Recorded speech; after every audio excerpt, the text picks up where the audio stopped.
Do you think with the recent political developments globally, is there going to be a shift in how trade finance is growing in APAC? I think irrespective of what's happening in geopolitics, the growth in the region will trigger the growth in trade finance, both in Southeast Asia and APAC as a whole. GCC, I would say, have evolved over a period of time significantly. They have moved away from the back office function into something which is far more strategic. I'm Doha Sammaz, a reporter at Trade Finance Global. Barish Kalai, I'm running our large corporate sales teams for Asia Pacific region for our GPS franchise. Hi, Aziz Parvez. I'm the Global Payment Solution Head for Southeast Asia and Business Development Executive for Asia Pacific within Bank of America. Welcome to Trade Finance Talks, your go-to trade, treasury, and payments podcast. Brought to you by Trade Finance Global. Welcome to Trade Finance Talks.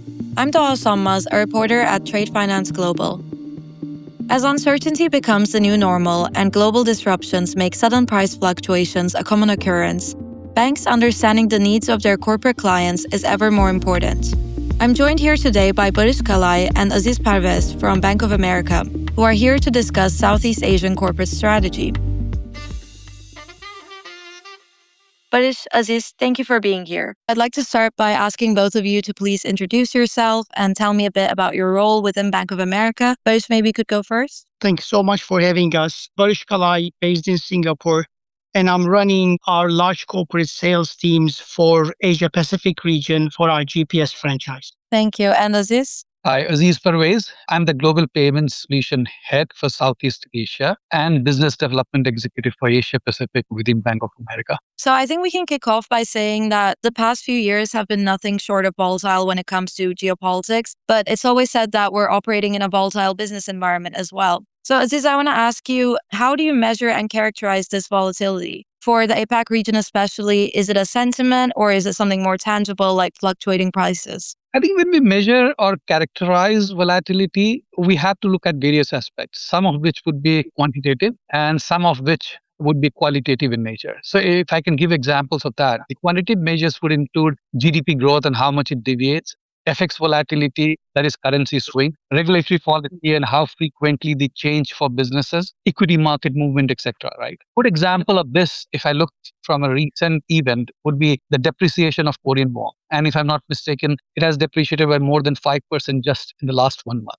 Then if we go into the qualitative measures, it would include things like business confidence index. For Asia Pacific, I would say it's a combination of the two. Look at the trade policy shocks which happened recently because of the tariff decisions by US, along with the higher volatility in FX. It did impact trade, capital investment, and growth. So this would be the quantitative measures that we would be looking at.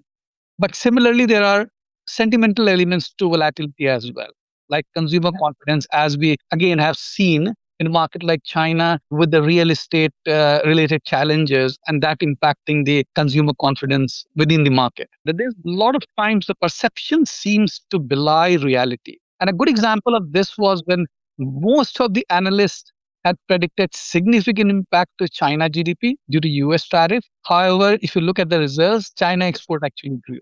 So what I've also realized is that Asia volatility is slightly asymmetric. And what I mean by that is that the upside drivers are domestic. For example, India's demographics, AI industry in Taiwan, China property and real estate. But on the other hand, the downside risks are external driven, US tariff policy, geopolitics, etc. So while Asia Pacific faces external shocks, the microeconomic conditions are still much better. This is what impacts some of the measurable items and also creates perception of perpetual volatility. That's really interesting. Thank you. And Bush, with this in mind, how would you characterize the treasury management strategies of large corporates and multinationals in Southeast Asia? So I think Southeast Asia is both similar and unique in a number of ways. I think it's similar because the priorities of the treasurers are the same across the region. They care about cash visibility and centralization. They focus on managing number of bank accounts and rationalizing bank relationships. They want to increase efficiency via digitization and using AI-related tools. and they want to manage working capital better. However, when you look at the other parts of the world, despite their differences, for example, UK, Europe, Middle East, I can say that they are more standardized and centralized markets. But when you move into Southeast Asia, I think complexity increases significantly. Southeast Asia is a very fragmented market. You have a number of different regulatory frameworks and environments. You have restricted foreign exchange and currency mobility in many markets. So I think in summary, Southeast Asia from a treasurer's perspective is more about managing complexity with balancing growth and regulation and opportunities. Thank you. And I want to open this to Aziz as well. In terms of your experience in international markets, how do you feel that South Asia differs? Southeast Asia, as Barish rightly pointed out, is far more complex because it consists of multiple different countries. The regulations are very diverse, right? If you look at a market like Singapore, a very unrestricted market, whereas if you look at market like in Indonesia, it's far more restricted. And Vietnam, extremely restricted when it comes to the cross currency flows. So I think the combination of all of those do bring their own challenges for the industries and the corporates. Thank you. And Aziz, are corporate treasurers moving towards real-time treasury management strategies and deploying technology in this end? I would say it's not uniform across industries. If you would look at consumer oriented companies, I would say yes, real time treasury with instant payments and instant data are something very relevant to them. In gig economies like ride sharing, real time payments have clear application. The flexibility to pay drivers as their shift ends each day is something which is relevant to them. However, if I look at the other industries, there's a broader spectrum of payment timing requirements. For instance, it could be on demand wires, automated clearinghouse, ACH batch processes. For such companies, real time treasury may not be that relevant. So, what I've also found interesting is that companies like to receive money instantly, but when it comes to payment, they do not look at real time. The companies are looking at on time treasury rather than real time treasury. And what I mean by that is they're looking to ensure that their payments go as per the schedule rather than going on a real time basis for every transaction. And do also understand real time treasury also requires a lot of groundwork and preparation for the treasury. Adapting to on time treasury involves more instant payments, end to end processing that combines agility, innovation, reliability is the key to creating a treasury that can respond to the always on demands of modern commerce and more established periodic or batch processing. So the treasuries would need to have accurate and on time data because if the data is not correct, it would be garbage in, garbage out. Similarly, they need a lot of automation, but along with automations, you carry the risk of cybersecurity and fraud. They have to manage the liquidity on a real time or on a demand basis. So that adds to the complexity. So while the companies are looking to move in that direction, but they also have relevant challenges that they need to overcome along with the associated costs. I find that really interesting what you said about on-time versus real-time payments. I actually attended a panel recently where we were hearing from corporates and what they want from banks. And they were actually saying that for a corporate, a real-time payment isn't nearly as exciting as it might be for your average person, and that they need to feel secure prior to completing this real-time payment. That's really interesting. Thank you. Aisha, I want to turn to you now. How are APAC corporates adapting their FX management strategies? I know you already mentioned FX earlier, but could you expand on that? As is mentioned in the beginning of our discussion, whether it's by geopolitical events, different growth trajectories across various economies, or different rate cycles, FX volatility is a reality for corporate treasurers. There are a couple of steps that treasurers are managing this. The first of all, hedging remains at its core because it's the basic mechanism that treasurers use for managing increased FX volatility. Treasurers are also embedding transactional effect directly in their payments and cash management. Rather than holding dozens of foreign currency accounts, many corporates are now centralizing their FX payments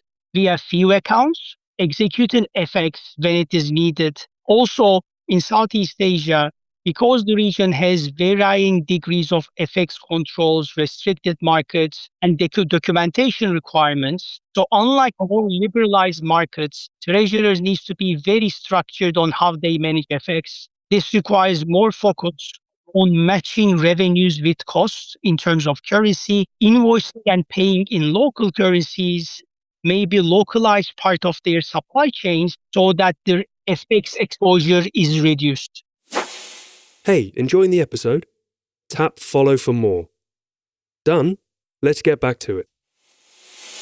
Aziz, what sorts of products are corporates demanding from banks to navigate volatility? There are multiple different kinds of products. First and foremost, I would add to what Barish rightly pointed out that FX risk is something which is very critical, especially within Asia with the kind of volatility and swing that we see. Guaranteed FX is something which is very relevant to our clients. Similarly, they're looking at cash flow forecasting. In today's time, that's extremely critical for them to manage their cash flow. And if I can go slightly beyond that, even during the COVID period, there were similar kind of uncertainties. Having a proper understanding of the cash flow did actually help the companies in managing their own risk ratings. They're looking to optimize their liquidity, looking at banks to provide different kind of structures which can ensure that they have a better visibility to cash, they have better concentration of cash so that they can manage it much better. They're looking at working capital optimization. I would say with increase in digitization and automation, corporates are also looking at banks to help with things like fraud detection. So these are all things which in today's time are becoming very relevant to the corporates. What about fraud is the biggest concern in South Asia right now and Southeast Asia? So if you would look at the market itself and you look at the countries, practically all the countries have been coming out with their specific regulations and guidelines to manage the fraud risk. They expect the banks to also ensure that they have the ability to detect and report those accordingly. We as organizations do look at it quite seriously. Barish, I want to move now to talk more about the factors driving growth in the region. What sectors should we be on the lookout for? Is it telecommunications, healthcare, or trade finance even? APAC as a region continues to be one of the global engines for growth. According to recent IMF data, 50 to 60% of global GDP growth is coming from APAC region. There are some sectors that needs a relatively closer focus than others. First one is TMT. I think TMT growth is driven by massive AI and data center investments in the region, especially Southeast Asia, both creating growth within the industry itself, but also supporting other sectors and creating demands for service and equipment providers. The TMT growth is also triggered by the increasing use of e-commerce platforms, which also triggers the payment growth with high volume, low value payments in the region. The second sector is definitely healthcare. The healthcare growth is not only due to demographic factors such triggering increasing healthcare spending, but also emerging of health tech industries, bringing healthcare companies closer to their customers, increasing B2C payments. Another driver of growth in healthcare industry is also increase of mergers, acquisition, and divestitures, creating challenges and opportunities for growth for treasurers. Lastly, as you mentioned, trade finance continues to be a huge focus. APAC and Southeast Asia is, I think, at the center of shifting of supply chains as multinationals work and execute on their China Plus One initiative and also due to the increasing importance of supply chain resilience. Do you think with the recent political developments globally, is there going to be a shift in how trade finance is growing in APAC? I think irrespective of what's happening in geopolitics, the growth in the region will trigger the growth in trade finance, both in Southeast Asia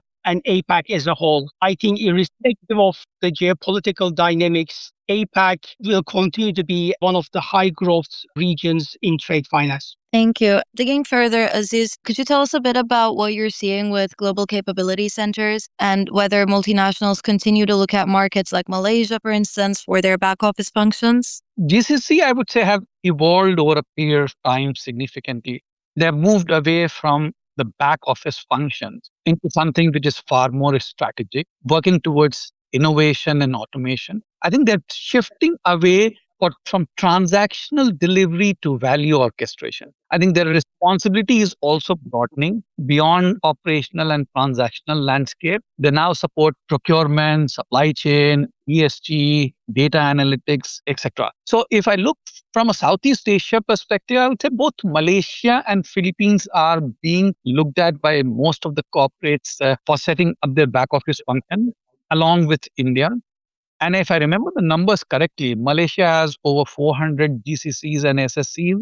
Similarly, Philippines have over 700 GCCs and SSCs. And I do see even now the corporates looking at these markets to set up new centers in these locations. Thank you. And I want to end by asking, would you say that trade finance is being perceived as an increasingly investable asset class in the region and what this means for APAC businesses? So, Brish, maybe you can start. And Aziz, if you want to jump in at any point, feel free. I think the short answer is yes. I think for some time, we are seeing an increasing interest from non-bank investors to trade finance as an asset class. And again, this is due to short-term sub-liquidating nature of the trade finance business. I think this is important because number one, this definitely provides additional liquidity into trade finance markets, maybe helping banks and helping trade financiers to penetrate deeper into helping to address trade finance gap and helping banks where their capacity may be constrained. I also think that as trade finance becomes an asset class and more institutional investors goes into market, it creates more transparency, standardization, and importance in data, which I think effectively promotes innovation and digitization within trade finance world. Thank you. And Aziz, is there anything else you'd like to add? I think Barish broadly covered all of it. I would just add to what the innovation point that Barish raised. Yeah, we are actually seeing more and more innovation and digitization within this space. Within the nuances of specific production capabilities, there are a lot of variants coming in just to again address some of the requirements of the corporates and the market nuances. All right. Thank you so much, both. That was a really interesting discussion. Thank you for joining me at Trade Finance Talks today. Thank you for having us. Thank you very much, Doa, for having us.